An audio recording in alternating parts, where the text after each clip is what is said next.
For me to be tasked with making this painting of John Hume is a great privilege for me personally, as an artist, but as a human being having grown up in this place. It's never lost on me the gravity and the importance that this painting will have to not just now but in the many years to come. I'm aware of the task. Paintings can be daunting at times, but I really hope that this will give everybody else this particular quite affectionate view of John Hume that I have held throughout my life.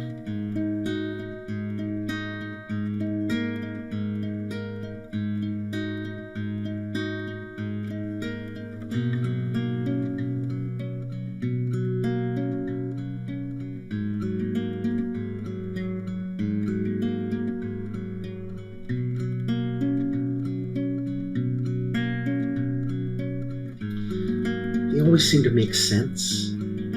He always seemed to, as a human being, say the things that I, as a human being, understood. Killing was wrong. Destruction was wrong. The way to achieve an aim is through purely political and through purely peaceful means. That's what John Hume was appealing for all along. The best way to achieve what you want to achieve is through talking, is through an understanding of everybody else's point of view, through an acknowledgement that some people can have as deeply held opposite views to you, but to achieve those things totally peacefully. And John Hume, I think, sacrificed a huge amount personally to set us on the road as a society to being able to achieve those things politically. Of course, we have a very long way to go in this place. In some ways, we're really just scratching the surface of our past.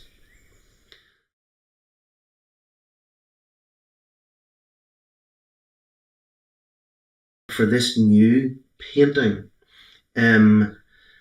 although it is posthumously made, I don't see it as a posthumous painting. I'm using all my source material that I used for the original painting of John, just making a different painting.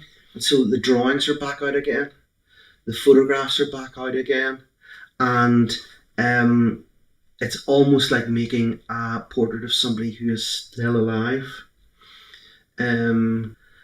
I suppose the actual painting, the actual pose, if we can call it that, although nothing was posed, was a moment of clarity for me. John adjusting his glasses, getting the focus right in order to engage me.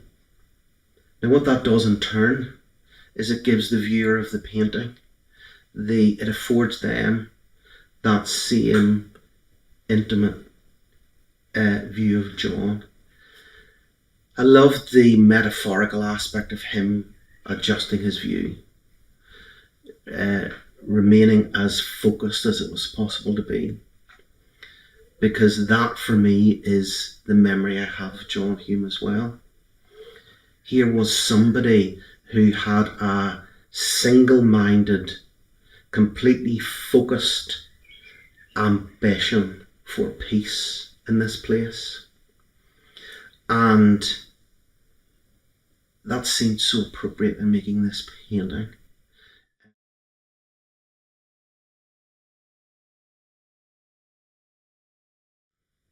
It's very important to me that if I'm painting someone, that I meet and spend time with them. During the time that we spend together, sometimes mostly 2 or 3 hours, I'll be making frantically these shorthand drawings, is what I call them, where I'm basically studying how the face works as we talk about happy things, sad things. Just seeing how that person's face works. It's important that they don't sit still. The camera's there as well, and so photography is an important record of the event. But what I never do is become a slave to the photography. The drawings are in fact more important. I'm trapping what's important to me. The eyes. How those eyes work whenever we're talking about something. The creases in the eyes, the creases in the flesh, where those are, that the camera doesn't necessarily pick up. I'm trapping the spirit of the time we spent together.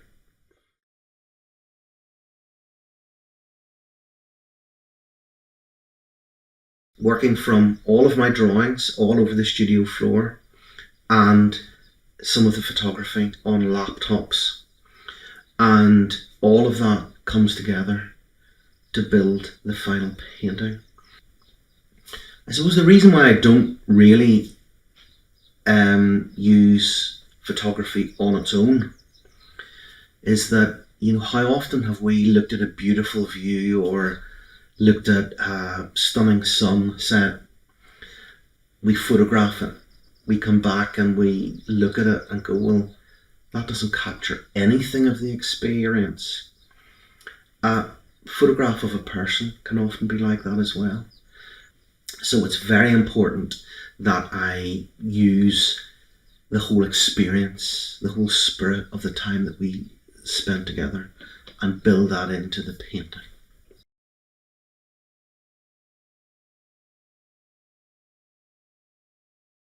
The planning drawing for the painting is very important. In that way, I can check that I'm getting the likeness right, and I can check that the proportions are correct on a smaller scale. The paintings are much bigger than life size, so it's important that it's on a reasonably intimate scale that I'm checking that. I'll often square the drawing up, put a grid onto it, grid up the canvas, and transfer the drawing onto the canvas to start off with. And then I sort of attack the canvas in the way that I would do any painting.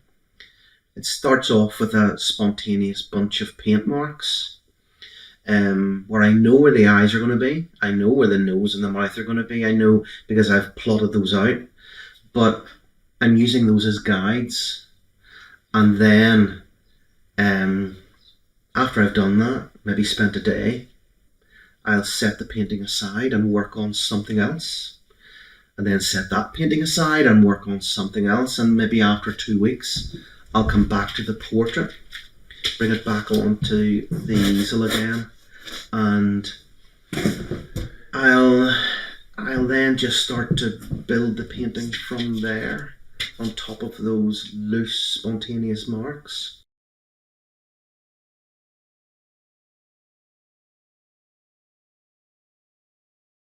I spent more time on the eyes, I suppose, because I figure that that's how we engage. I direct people's attention to the eyes, and whenever we're looking at one of my portraits, my hope is that people will see it as a way in to engage with the person.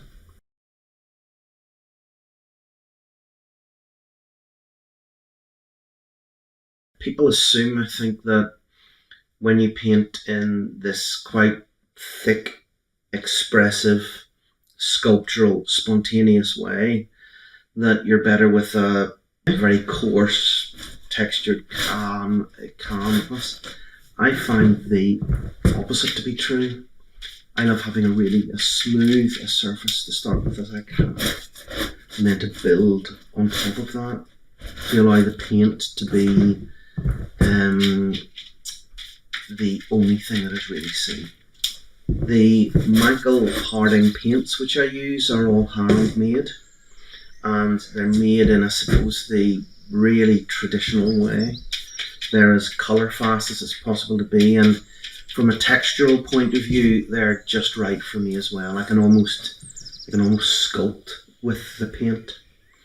Of course, with paintings, you use paintbrushes, you use palette knives, you use hands at times. I can carve into the paintings with crayon, and it's just whatever feels right at the time.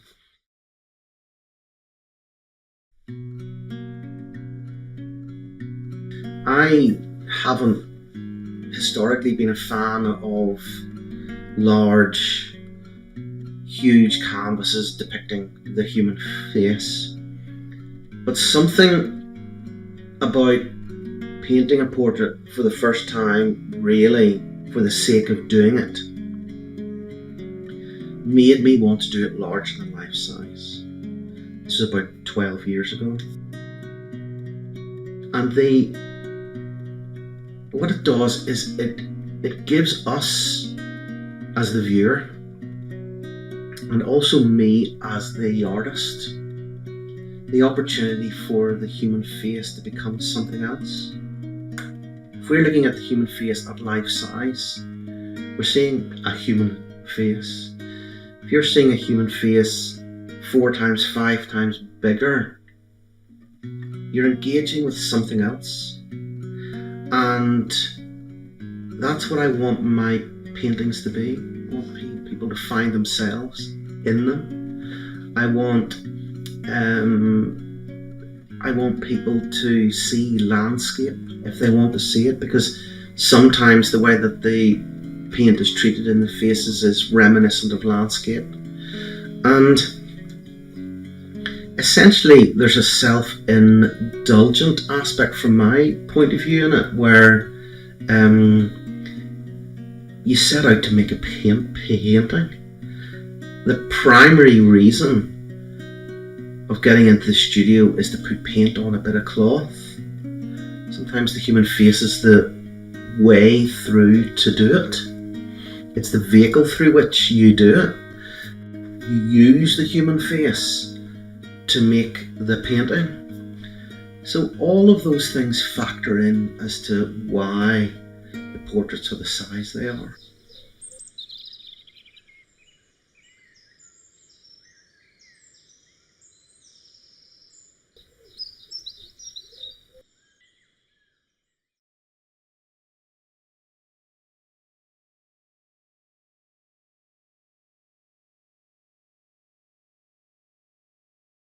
It's a real privilege to have the painting here now. Of course, whenever it's in the studio, it's a bit of cloth with some paint put onto it. Whereas when it gets here and it's in the frame and it's been unveiled, there's a sense that it's a work of art now. Something which has left the studio and has a life of its own. It's for people to engage with. It's for people to fill in the gaps that I've left and find themselves in it. But what I hope that they get from it is what I remember about John Hume, having grown up in Belfast through the dark days. John's voice of peace, consistently driving for peace.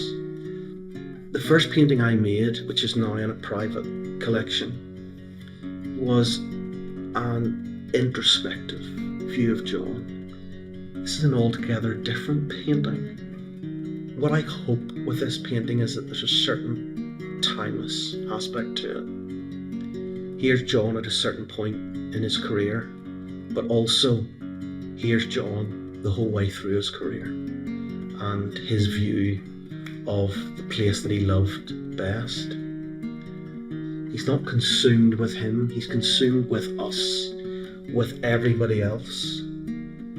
And I love the idea that people might be able to get the idea that John was a man who was interested in everybody else. I haven't really thought what John would make of this. In some ways, if I'm doing my job right, there'd be an element of the portrait where the sitter is uncomfortable. There's an element of me excavating, seeing behind the facade, trying to get to see the real person behind the facade. And we all have that. Every human being on the planet, I believe, has a facade which we impose on ourselves. I look forward to coming back and becoming reacquainted with John's gaze again.